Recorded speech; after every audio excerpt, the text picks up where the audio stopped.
Dobrý deň. V tomto druhom videu, ktoré je venované novej platforme TT Web od spoločnosti TT, ktorá je umiestnená prakticky na webe, si ukážeme, ako sa prihlasujete do danej platformy. To znamená, v predchádzajúcom videu som vám ukázal, ako si vytvoríte svoje prihlasovacie údaje vyplnením jednotlivých údajov.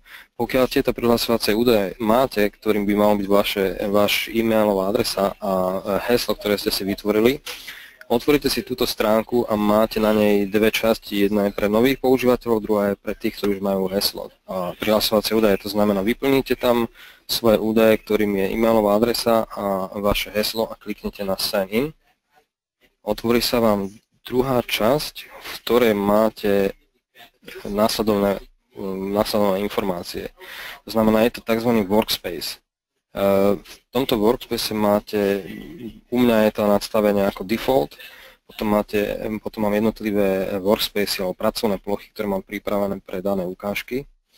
V tejto časti prakticky máte v záhlaví ako obchodovanie, ADL, monitor, setup, inbox a podobné informácie. Vidíte, že ste prihlásení, môžete sa odhlásiť, kliknúť na support a podobne.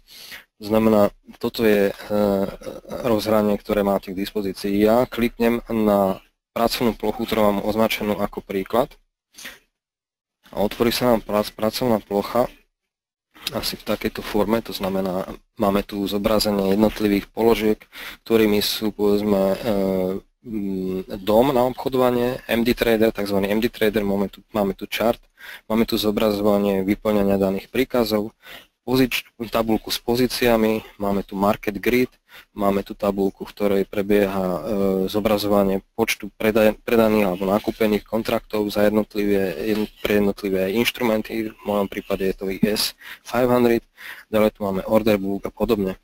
V ďalšom videu, ktoré bude nasledovať potom, to vám ukážem, ako si pridávate jednotlivé inštrumenty alebo jednotlivé prvky do vášho rozhrania a ako si vytvoríte podobné rozhranie, ktoré vidíte na tejto obrazovke.